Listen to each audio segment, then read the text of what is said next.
gitna ng mainit na panahon, kabi-kabilang sunog ang naitala ngayong araw sa Metro Manila. Ang isang taga-Taguig naabo ang 300,000 pisong inutang. Patulong, bumbero please, bumbero! Mag-alas 11 ng umaga ng lamunin ng apoy ang Zone 3 sa Barangay Fort Bonifacio, Taguig. Tabi, tabi! Tabi, tabi! Nagbayanihan ang mga residente para maapula ang apoy. Ayon sa BFP, malaking hamon sa kanilang pagresponde ang masisikip na eskinita at kakulangan ng tubig dahil sa umiiral ng water interruption sa lungsod. Nagsimula yung sunog daw sa allegedly sa electric fan. Kabilang sa 60 individual na naapektuhan ng sunog si Joseph. Ito na lang kasi ang natira sa 300,000 pesos na inutang pa niya sa kamag-anak para sa napambili niya ng sariling jeep. Tanghaling tapat ng magkasunog din sa Barangay 275, Zone 25, Parola Compound sa Binondo, Maynila. Nagpulasan ang mga residente nang makita ang mabilis na pagkalat ng apoy sa mga wiring. Kanya-kanyang sagip sa mga kaanak, gamit at alagang hayop ang mga residente.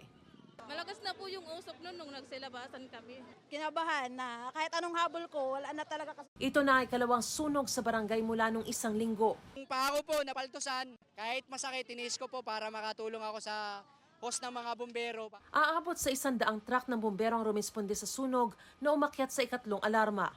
4 ang nasugatan, 30 bahay ang natupok. 60 pamilya naman ang naapektuhan.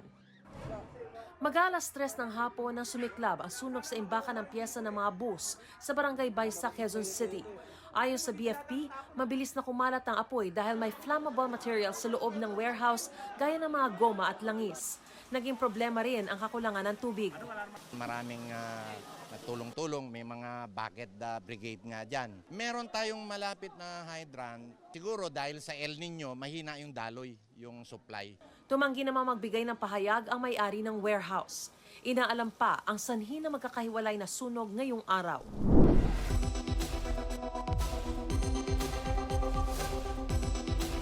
Narito po ang mga dapat gawin kapag may sunog. Sabi ng Bureau of Fire Protection, kapag nasa nasusunog na bahay o gusali, agad na tumawag sa otoridad. Huwag mataranta, huminahon at humanap ng maaaring daanan palabas. Huwag gumamit ng elevator. Kung sakaling makulong sa isang kwarto, isara ang pinto upang mapabagal ang pagkalat ng apoy. Pasakan ng tela ang mga puwang sa pintuan upang mapigilan ang pagpasok ng usok. Pag makapal ang usok, yumuko at gumapang tungo sa pinakamalapit na bintana o palabas ng bahay. Huwag tumayo. Kung kakayanin, kumuha ng kumot o damit at basain ito. Maaari itong ibalot sa katawan at ipangtakip sa mukha para hindi makalanghap ng usok. At kapag nakalabas na, huwag nang babalik sa loob ng bahay o gusali.